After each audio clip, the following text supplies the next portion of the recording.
everybody, it's Runt with you again. This is year 4 of my presidency. We're coming into an election year. I guess this is 2020? No, yeah, 2020, because I got elected in 2016. So anyway, let's see what we got going on here. Again, we've got Ghostrider with us. He's kind of my chief of staff. We're looking pretty good overall. However, unemployment is still a concern.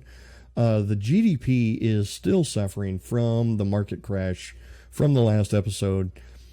But as things get better, hopefully that starts to rise. So one of the first things I have to do in coming into year 4 is we're going to get into a policy discussion about the child labor law. So, Ghostrider, are you ready? I'm ready. Outstanding. So, let's get into this. Child labor law. Too many of our younger citizens are leaving school early in order to take up low-paying jobs. Some are even skipping school to work full-time when they should be learning. The law is currently very weak with regards to preventing companies from employing under 16s in full-time positions. This proposed law would make it a criminal offense to knowingly employ someone under 16 for more than 5 hours a week. We can criminalize child labor. We can criminalize child labor.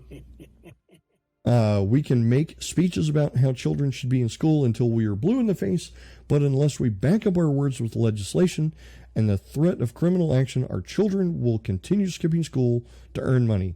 We must back this law for the sake of the children. Or B, leave the law unchanged. This law is unnecessary. The children who are skipping school are unlikely to be those who would pay attention in class anyway.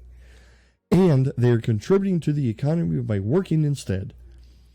Also, we are running the risk of criminalizing small businessmen who may not know the age of the people they employ on a casual basis. Now, here's the thing. I don't think, and I'm kind of drawing on real life experience.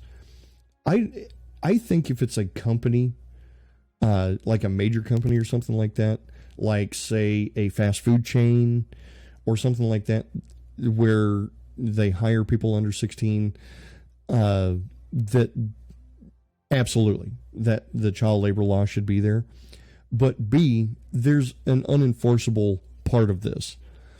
Because, I mean, man, you know how many hours I technically worked when I was under 16?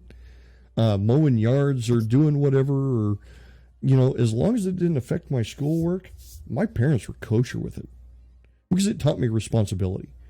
So, I'm saying we criminalize child labor under the premise that we're hitting the larger companies with it, not so much the small guy, because he's going to fly under the radar anyway. What do you think? Yeah, I think that makes sense. You know, the excuse that they don't know the age is bogus. Part of our strategy is to increase education overall, the quality of education overall. I think, you know, if children under 16 are, you know, intentionally not going to school so they can work 20, 30 hours a week, then, you know, that we need to stop that. If it's truly because the family doesn't have enough money, then, you know, that we can address that with other ways. But having young kids go to work just doesn't make sense. Absolutely. So yeah, as you said, make it, you know, for companies with over 100 employees or something like that. I agree. Outstanding. So we're going to criminalize child labor, and that actually makes a very good segue to the first bullet point that I want to address in year 4. And again, I'm going to say this 100%. This is not absolutely how I feel. This is a game. Take it as such. I'm not condemning religion. I'm not, you know, promoting 100% creationism or denouncing creationism. I am moving forward. I want to move this forward because we said in the very beginning of the series we wanted to go for liberal capitalist. And this right here, creationism versus evolution, ties into education 100%, and it's going to make liberals extremely happy with us by going to evolution only. Now, if you go back and watch Privacy's series on him being U.S. president, he brings up very, very good points that, evolution is a hypothesis. And until you can prove it as scientific law, which is a process, then it's just that. It's a hypothesis. Just like creationism is a hypothesis when you look at it scientifically. So nobody knows, right, wrong, or indifferent. So we're going to kind of blow our load in the beginning of our 4th year by saying this is the way we're going to tell everybody to teach. I'm very much middle of the road on this. It comes back to the First Amendment, separation of religion, freedom from religion, freedom of religion, and also that the government will not support a religion. Creationism is a theory, but it's a theory supported by religion. Mm-hmm. And again, we should be in our state schools religion neutral. If we want to teach it as a religious theory like other religious theories, and we do a comparative religions thing, I think that's fine. But I think that the government needs to make sure that all of our education, whether it's science or other things, are secular. There's plenty of opportunity in this country for religious teachings to be taught in religious institutions, and that is a freedom that everybody has and should have and should be maintained. Absolutely. So we're going to go ahead and apply these changes. And like I said, that was the majority of the political capital we had going into year 4, which is ultimately, if you look at the religious, where is it at? The religious membership, 36%, that's about to tank. 100%. They're going to be upset with us for a minute until their numbers get so low that they just kind of fall off the radar. Now, right. because our middle class has been feeling the burden of most of the things that we've implemented, what I'm going to say is we're going to give a school tax credit, which is going to affect, I want to say, and I think, I may not have the ability to do it right now. Where is school tax credit? There it is. School tax credits cost more political capital than I have. So let's see. Maybe an adult education something? Adult education subsidies. Let's do that one instead. 2 quarters. Doesn't cost us a whole lot of money. But if you've lost your job because of some of the policies I have enacted, then I'm going to give you the ability to go back to school and retrain yourself. It should overall help everybody. Education, productivity, and skill shortage should take a major hit. And it really doesn't cost us anything at this point other than the political capital that it costs to enact the policy. And that's kind of our load for the first quarter of year 4. So let's go into quarter 2 and see what happens. Now, I was actually talking to Ghostrider earlier that being this is an election year, we kind of get shafted going into year 4 because we really only get 3 quarters to really do anything much, because the 4th quarter is kind of whether you win the election or not. So what we're going to... GDP is going up, which is a bonus. Oh, that's good. Yeah, and the world, the global economy cycles, right? Mm-hmm. And we can, as long as we write it out, we should turn out fine at the other end of it. Mm-hmm. Now, let's see. Economic forecast. The global economy is still in a deep recession, and our GDP is severely reduced as a result. But we still have a bonus, or a surplus. So that's a bonus. Yep. So our GDP is growing. So we're actually kind of getting a bigger piece of the pie, really. We're keeping the world economy from going in the toilet. Exactly. Historically, governments run with a deficit during poor economy and a surplus during good economy. The fact that we're still, we've got 85% voter approval, and we're running a surplus during a poor economy, global economy, that's just outstanding. So now we currently have 33.8 million members in our party. And it says the opposition party has more members than us. That's really starting to get me worried because we've spent a lot of time doing this, guys. Hopefully I get elected for a second term and am not like George Bush Sr. Let's see. We'll go ahead and take care of this factory farming law. Campaign for the tightening of animal welfare standards on farms is gaining momentum. A law has been proposed that would set higher minimum standards for the space, food, and access to outdoors that is available to animals in intensive farming establishments. We can A, set tougher standards. It is about time we did something to ensure animals are not suffering in intensive farming. But most people would be horrified if they saw the conditions some animals are kept in. These standards would lead to more expensive food, but people would be happy to pay more if they knew the conditions in which animals are currently kept. Or B, leave it unchanged. Nobody forces people to buy processed meat from the cheapest source. There are organic and free-range foods, but the free market shows clearly that people aren't prepared to pay more for a change in animal welfare. This is the government interfering in a market to appease a few campaigners. And I'm very much married to an animal lover. However, she still eats meat. Okay, so here's the thing. I say leave the law unchanged for the simple fact that I know that later on down the line we're going to do stuff to make organic farming, and I've got plan. I just need to be reelected to start enacting these plans.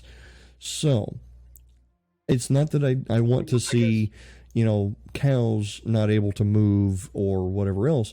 It's that I think it's absolutely correct. I think the economy, as we start teaching people to eat healthier, to do some research and stuff, this problem will solve itself in the long run. It doesn't need the federal government to step in. I guess my only thought would be with the environmental folks still upset and the election right around the corner, is this something that has relatively low impact on our friends, the liberals and capitalists, and would help on that in that demographic in the environmentalists? That would be my only point to consider. Well, right now, based on what I agree with everything you said. I just politically wondering. This look at that while we're talking about it. Right now, the Human Rights Society seems to be these guys threat assessment going down. The environmentalists minimal. I don't think they have enough. Oh, yeah, I think we're in better shape. Yeah, I agree. So let's go back and look at that factory farming law. Let's go ahead and look at this. And I want to say leave it unchanged, just because I think the problem will work itself out as we educate people better. And again, going back to a previous episode in the series, the give a man a fish, teach a man to fish. We're teaching people to fish, and eventually they're going to start learning how to catch better fish.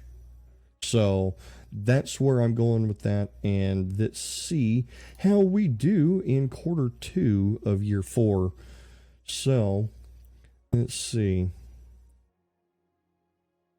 Yep. What do we got on the docket?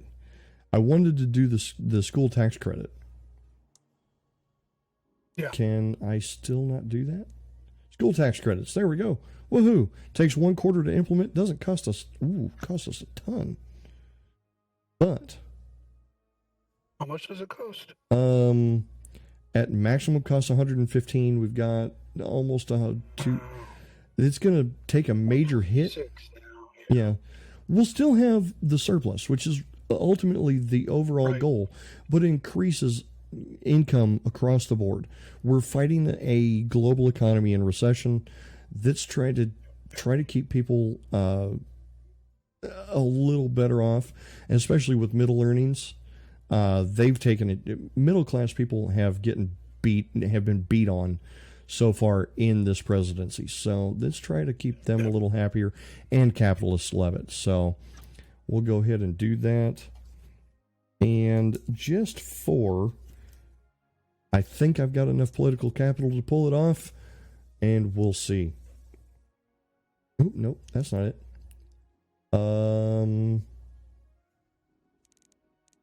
Nope, I don't. I don't. But I do have something that, being you did bring them up, and I just thought of it. Let's do this. Keep the country tidy campaign. Going to cost all of the political capital we've got, and it doesn't cost us a whole lot, but it actually shows that we are listening, and we're making the changes as we can. Yeah. So that was good. year Good or let's see, what is it? This was quarter 2 of year 4. Let's go ahead and go into the next one. Hopefully, holding our breath, that we keep our head and possibly keep. This guy's not happy with us. Oh, look at our GDP. Credit rating upgraded. Yeah. GDP's out of the red. Yeah, this guy's not happy with us.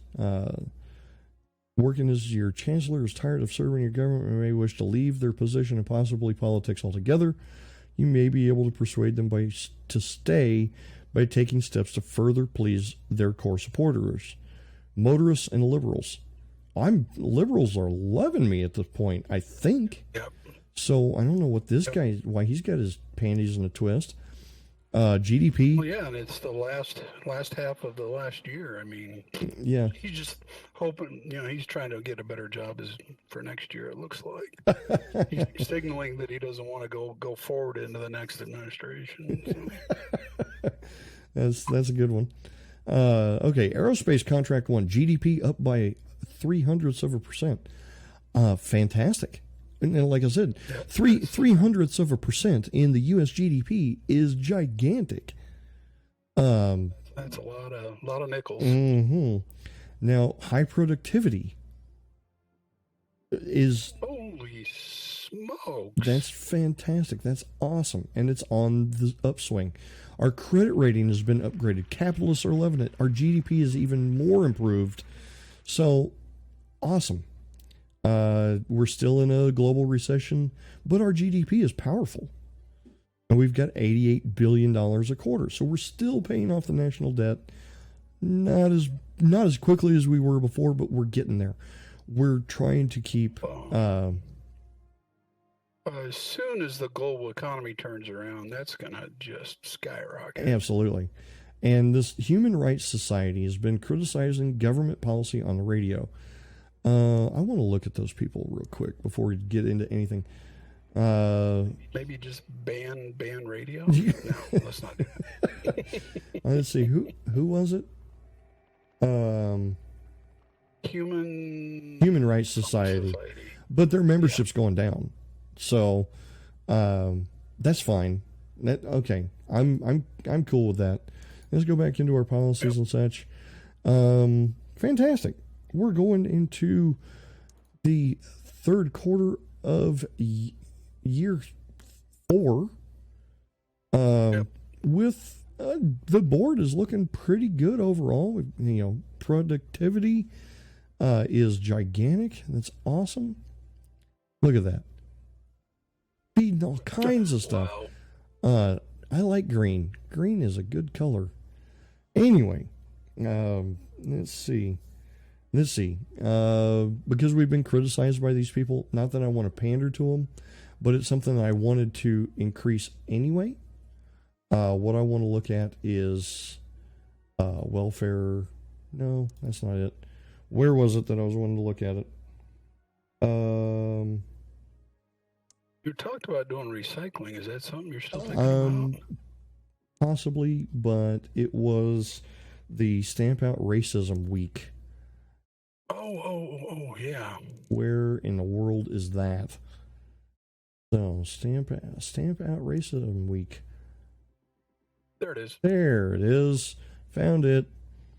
So, doesn't take a whole lot of political capital. Racial tension goes down. Liberals love it because we're, making everybody, land of the free, home of the brave, all men are created equal, founding principles. There it is.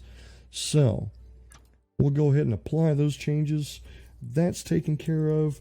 Let's see what other things we can get done in this kind of short year as a president. We've already done clean fuel subsidies because we had that giant environmental problem. So that was one of my policies that I wanted to enact, but I had to enact it a little sooner. That's why I said I was diverting from my original course earlier. So now one of the things, I've got a couple things in here. Recycling. What is it? No battle plan survives contact with reality? Absolutely. So, and we've already done the Keep the Country Tidy campaign, which was on my list, as well as fuel efficiency standards. So we've got a couple things, and let's see if we've got the political capital to do both. If we don't, then we'll pick the one that's going to serve us the best. So both of them are smart meter program, which takes 8 quarters to implement, but it only costs us 4 political capital. As basically the smart meter is basically it's I've got a smart meter on my house that I live in. The power company reads it wirelessly. They don't have to send a meter reader out, which kind of sucks because that's a meter reader out of a job. But overall, is the color of your house white by any chance? No. You live in the White House, Mr. President. No, I meant IRL. There. Oh, okay. What a Weisenheimer! Fantastic. That's awesome. I'm happy about how well things are going. Oh, this is awesome. And recycling will cost all of our political capital, get kicked in faster than the smart meter program, and ultimately probably do more with the environmentalists. Excuse me. And 100% popularity. Yeah. So I'm voting that we scratch smart meter and go with recycling and end this term of our presidency on a high note for environmentalists. We've been listening to you. I told you we were listening to you. Now we're going to show you that we were listening to you. So we're going to make it it's not compulsory, but we're going to basically, you'll have a recycling bin. You choose to use it or not. It's your choice, your thing. But don't complain to me that you don't have the capability or the not the capability. I'm giving you the capability, is whether you choose to use it or not, is basically what it is. So here we go. We're going to enact that policy for $9 billion a quarter, and that's it. And we're going into the election, buddy. You think we got it? I think we do, but, elections, sometimes they're hard to call. So, well, hopefully the press hasn't let my emails out or anything like that. And we'll see how it goes. So we're getting ready to go into the election. Let's see how it turns out, guys. So... ready to drum roll, please. Drum roll. There it is. Oh, the opposition. Oh wow! I think we win. I'm calling it. Yeah. Alrighty. So that's the count. Let's look at the breakdown. Okay, so socialists. Yeah, only 71% of them turned out though. I got 82% of the vote. That's fantastic. 89% of commuters. Capitalists are loving me. Retired are loving me. Motorists loving. I think everybody except for environmentalists, which if I would have been able to enact recycling sooner, which I had full and utter plans to, but I couldn't get things done in the order in which I wanted to do them, blah, blah, blah. Que sera, sera, whatever. And I think we're doing good. Let's see, what changes have been made? Yeah, I mean, you're over 50% on all of them. Parents were the lowest at 66. So. Where are parents? I see. Right, lower 3. Yeah, there it is. You're right. Yeah, 66%. Yeah, they were the lowest, weren't they?